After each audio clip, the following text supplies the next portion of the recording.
ಮಳೆ ನಿಧಾನವಾಗಿ ಸುರಿಯುತ್ತಿತ್ತು. Bus stand ಬಳಿ ನಿಂತಿದ್ದ ಆರವ್. ಕೈಯಲ್ಲಿ ಫೈಲ್, ಮನಸ್ಸಿನಲ್ಲಿ ಕನಸುಗಳು. ಅವನು ಸಾಮಾನ್ಯ ಹುಡುಗ, ಮಧ್ಯಮ ವರ್ಗದ ಕುಟುಂಬ, ದೊಡ್ಡ ಕನಸುಗಳು, ಸಣ್ಣ ಜೀವನ. ಅಷ್ಟರಲ್ಲಿ ಒಬ್ಬಳು ಹುಡುಗಿ ಓಡುತ್ತಾ ಬಂದು ಬಸ್ ಶೆಡ್ ಅಡಿಯಲ್ಲಿ ನಿಂತಳು. ತೊಯ್ದ ಕೂದಲು, ಕಣ್ಣುಗಳಲ್ಲಿ ಚಿಂತೆ. ಆದರೂ ಅಲ್ಲಿ ಒಂದು ಮುದ್ದಾದ ನಗು. ಅವಳ ಹೆಸರು ನಂದಿತಾ.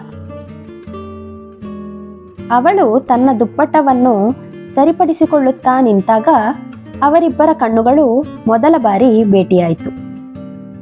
ಆ ಕ್ಷಣ ಮಳೆ ನಿಂತಂತಾಯ್ತು, ಲೋಕ ಮೌನವಾದಂತಾಯ್ತು. ಅವಳು ಟೈಮ್ ಎಷ್ಟು ಎಂದು ಕೇಳಿದಳು. 10 ಗಂಟೆ, ಅವನು ನಿಧಾನವಾಗಿ ಹೇಳಿದ. ಆ ದಿನ ಮಾತು ಅಷ್ಟೆ, ಆದರೆ ಮನಸ್ಸಿನಲ್ಲಿ ಆರಂಭವಾದದ್ದು ಪ್ರೀತಿ. ಮುಂದಿನ ದಿನ ಅದೇ ಸಮಯ, ಅದೇ ಜಾಗ. ಇಬ್ಬರು ಮತ್ತೆ ಭೇಟಿಯಾದರು. ಸ್ನೇಹ ಶುರುವಾಯಿತು.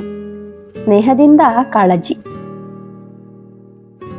ಕಾಳಜಿಯಿಂದ ಪ್ರೀತಿ. ಆರವ್ ಯಾವಾಗಲೂ ಅವಳಿಗೆ ಹೇಳುತ್ತಿದ್ದ, ನೀನು ನಕ್ಕರೆ ನನಗೆ ದಿನಪೂರ್ತಿ ಶಕ್ತಿ ಸಿಗುತ್ತದೆ.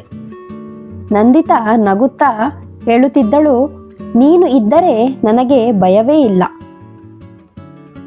ಅವರ ಪ್ರೀತಿ ದೊಡ್ಡ ದೊಡ್ಡ ಗಿಫ್ಟ್ಗಳಲ್ಲಿ ಇರಲಿಲ್ಲ, ಸಣ್ಣ ಸಣ್ಣ ಮೆಸೇಜ್ನಲ್ಲಿ ಇತ್ತು. ಮಳೆಯಲ್ಲೊಂದು ಛತ್ರಿ ಹಂಚಿಕೊಳ್ಳುವ ಕ್ಷಣದಲ್ಲಿ ಇತ್ತು. ಕೈ ಹಿಡಿದು ನಡೆದು ಬರುವ ಮೌನದಲ್ಲಿಯೂ ಇತ್ತು. ಆದರೆ ಒಂದು ದಿನ ನಂದಿತಾ ಮನೆಯಲ್ಲಿ ಮದುವೆ ಮಾತು ಶುರುವಾಯಿತು. ಅವಳ ಕಣ್ಣಲ್ಲಿ ಭಯ, ಮನಸ್ಸಿನಲ್ಲಿ ಗೊಂದಲ. ಅವಳು ಆರವ್ಗೆ ಹೇಳಿದಳು, ನನ್ನನ್ನು ಕಳೆದುಕೊಳ್ತೀಯಾ?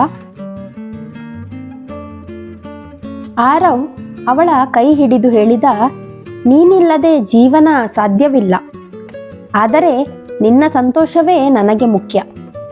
ಅವನು ಧೈರ್ಯವಾಗಿ ಅವಳ ಮನೆಗೆ ಹೋಗಿ ಮಾತಾಡಿದ. ತನ್ನ ಪ್ರೀತಿಯನ್ನು ಸತ್ಯವಾಗಿ ಹೇಳಿದ. ಮೊದಲಿಗೆ ವಿರೋಧ, ಆದರೆ ಅವನ ಪ್ರಾಮಾಣಿಕತೆ, ಅವನ ಕಣ್ಣಿನ ನಂಬಿಕೆ ಕೊನೆಗೆ ಎಲ್ಲರ ಮನ ಗೆದ್ದಿತ್ತು. ಮದುವೆ ದಿನ ಆರವ್ ಅವಳ ಕತ್ತಿಗೆ ತಾಳಿ ಕಟ್ಟಿದಾಗ ಅವಳ ಕಣ್ಣುಗಳಲ್ಲಿ ಕಣ್ಣೀರು. ಆದರೆ ಅದು ದುಃಖದ ಕಣ್ಣೀರು ಅಲ್ಲ, ಸಂತೋಷದ ಕಣ್ಣೀರು. ಆ ಮಳೆಯ ದಿನದ ಆರಂಭವಾದ ಪ್ರೀತಿ ಇಂದು ಜೀವನ ಪೂರ್ತಿ ಜೊತೆಯಾದ ಬಾಂಧವ್ಯವಾಯಿತು.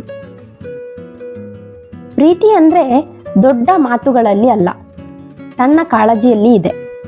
ಒಬ್ಬರ ಕೈ ಮತ್ತೊಬ್ಬರು ಬಿಡದೆ ಹಿಡಿದುಕೊಳ್ಳುವುದರಲ್ಲಿಯೂ ಇದೆ. ನಿಜವಾದ ಪ್ರೀತಿ ಎಂದಿಗೂ ಸೋಲುವುದಿಲ್ಲ, ಅದು ಸಹನೆಯಿಂದ ಗೆಲ್ಲುತ್ತದೆ. ಈ ವಿಡಿಯೋ ಇಷ್ಟವಾದರೆ ಲೈಕ್ ಮಾಡಿ, ಹಾಗೆ ಸಬ್ಸ್ಕ್ರೈಬ್ ಮಾಡಿ. ನಿಮ್ಮ ಅನಿಸಿಕೆ ಅಭಿಪ್ರಾಯಗಳನ್ನು ಕಾಮೆಂಟ್ ಸೆಕ್ಷನಲ್ಲಿ ಕಮೆಂಟ್ ಮಾಡಿ. ವಿಡಿಯೋ ನೋಡಿದ್ದಕ್ಕಾಗಿ ಧನ್ಯವಾದಗಳು. ಮತ್ತೆ ಮುಂದಿನ ಕಥೆಯಲ್ಲಿ ಸಿಗೋಣ. ನಮಸ್ಕಾರ.